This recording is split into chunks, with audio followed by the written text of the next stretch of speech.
রিয়াদ ইলেকট্রনিক্সের নতুন আরেকটি ভিডিওতে আপনাকে স্বাগতম। বন্ধুরা, নিশ্চয়ই ভালো আছেন। অনেক দিন পর আরেকটি ভিডিও নিয়ে আসছি। তো আসলে অনেক ব্যস্ততার কারণে ভিডিও আপলোড করা হয় না। ভিডিও করে রেখে দিছি, এডিট করা, ভয়েস দেওয়া, এই জন্য একটু দেরি হয়। তো আলহামদুলিল্লাহ, আপনাদের দোয়ায় প্রতিনিয়ত কাজ করে যাচ্ছি, আপনারা দোয়া করবেন। তো দেখতে পাচ্ছেন এই যে মিটারটি, এটি রাঙামাটি জেলা থেকে পাঠানো হয়েছে। তো এই মিটারটির ভিতরে দেখেন, এই পালচারের মিটারটির ভিতরে আলো আসতেছে কিন্তু লেখা আসতেছে না। আজকে আমি এই মিটারটি রিপেয়ার করব। তো আপনারা আগের ভিডিওতে দেখছেন কিভাবে এই মিটারগুলো রিপেয়ার করা হয়। তো যারা দেখেননি তাদের জন্য এই ভিডিও। আর যদি আপনাদের বাইকের এরকম কোনো সমস্যা থাকে আমাদের সঙ্গে যোগাযোগ করতে পারেন। বাংলাদেশের যে কোনো জেলার থেকে আমাদের কাছে কুরিয়ারের মাধ্যমে মিটার পাঠালে আমরা রেডি করে আবার আপনার কাছে পাঠিয়ে দিতে পারবো। মিটারের যে কোনো ধরনের সমস্যা, মাদারবোর্ডের সমস্যা, ডিসপ্লে সমস্যা, ক্যাচিং সমস্যা, এইগুলো সব আমাদের কাছে অ্যাভেলেবেল পাওয়া যায়। তো আমি ডিসপ্লেটি খুলে আর একটা ডিসপ্লে লাগাবো। তো বন্ধুরা, আপনাদের জন্য একটি সুখবর আছে, যেটা হচ্ছে আমরা বিগত দিনে মিটারগুলো রেডি করে আপনাদেরকে হোয়াটসঅ্যাপে দেখাতাম, তারপর বিকাশ করতে বলতাম। তো বিকাশে টাকা পাঠালে আবার কুরিয়ার করে পাঠিয়ে দিতাম। তো এখন আপনাকে কোনো টাকা অগ্রিম বিকাশ করতে হবে না। মিটার রেডি হওয়ার পর আমরা এখান থেকে কুরিয়ারে আবার বুকিং দিয়ে দেব আপনার ঠিকানায়। এরপর ডেলিভারি ম্যান আপনার কাছে মিটারটি আপনার হাতে পৌঁছায় দেবে। আপনার হাতে দেওয়ার পর আপনি টাকা ওখানে পেমেন্ট করতে পারবেন। তো অনেক কাস্টমার, অনেক জেলার লোকজনের কমপ্লেন ছিল যে কুরিয়ারটা ক্যাশ অন ডেলিভারিতে পাঠানো যায় কিনা, হাতে মিটার পেয়ে তারপরে টাকা দেবেন, এরকম অনেকেই বলছিল। আবার অনেকেই আগে বিকাশ করে দিচ্ছেন।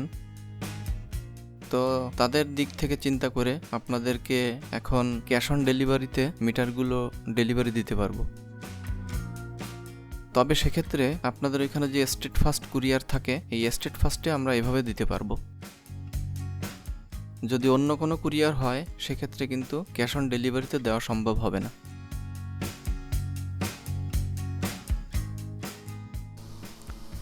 তো পুরোনো ডিসপ্লেটা আমি খুলে নিলাম। এখন এই পেপারটা লাগায় নিচ্ছি। এটা হচ্ছে ডিসপ্লের আলো রিফ্লেক্ট করে, আলোটা সব জায়গায় ছড়ায় দেয়। আর এখন আমি নতুন একটা ডিসপ্লে এখানে লাগায় নিচ্ছি। তো এই মাদারবোর্ডটা আমি একটু ক্লিন করে দেব, কারণ অনেক দিন চলার কারণে এখানে ফাঙ্গাস জমে যায়। অকটেন দিয়ে এটাকে একটু পরিষ্কার করে নিচ্ছি। তো এখন আমি ডিসপ্লেটা ফ্রেম সহ মাদারবোর্ডের উপরে বসায় নেব, এরপর সোল্ডারিং করে দেব।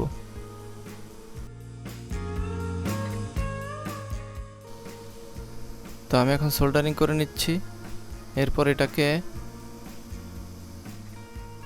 অকটেন দিয়ে ক্লিন করে তারপর পাওয়ার কানেকশন করে চেক করব।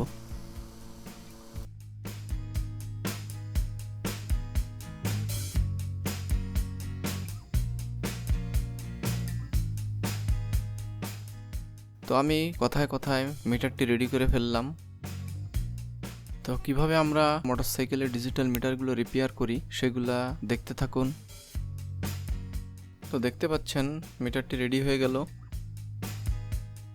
আগে এই লেখাগুলো আসতেছিল না, 188 এবং আদার্স যে ডিজিটগুলো থাকে এই ডিজিটগুলো আসতেছিল না, নাম্বারগুলা। তো যাই হোক, এখন মোটামুটি ক্লিয়ার দেখা যাচ্ছে, আগের মতোই হয়ে গেছে। তো এভাবে আমরা মিটারগুলো রেডি করে চেক করে তারপরে আপনাদেরকে পাঠাই। তো আপনাদের পরিচিত কোনো বন্ধুবান্ধব, ভাই ব্রাদার যদি এই ধরনের বাইকের মিটারের প্রবলেম থাকে তাদেরকে আমার নাম্বার দিয়ে দিবেন, অ্যাড্রেস দিয়ে দিবেন। যদি আমাদের কাছে কুরিয়ারের মাধ্যমে পাঠায় তাহলে আমরা এগুলো আবার রেডি করে আপনার কাছে পাঠিয়ে দিতে পারবো।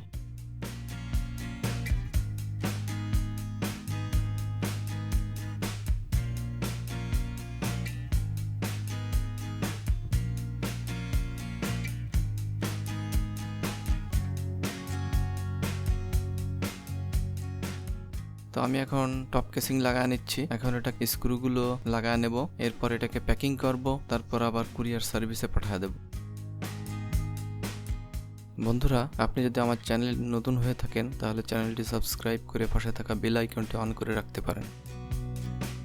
আমাদের কাছে মাঝে মাঝে সেকেন্ড হ্যান্ড মিটার থাকে। আমাদের কাছে মোটরসাইকেলের ডিজিটাল ঘড়িগুলো পাবেন। যদি আপনার বাইকে কোনো ঘড়ি না থাকে, সে ভিডিও আমার চ্যানেলে দেওয়া আছে। যদি আপনার প্রয়োজন হয় আমাকে নক করতে পারেন। তো এই ছিল আজকের ভিডিও। সবাই ভালো থাকবেন, সুস্থ থাকবেন। আল্লাহ হাফেজ।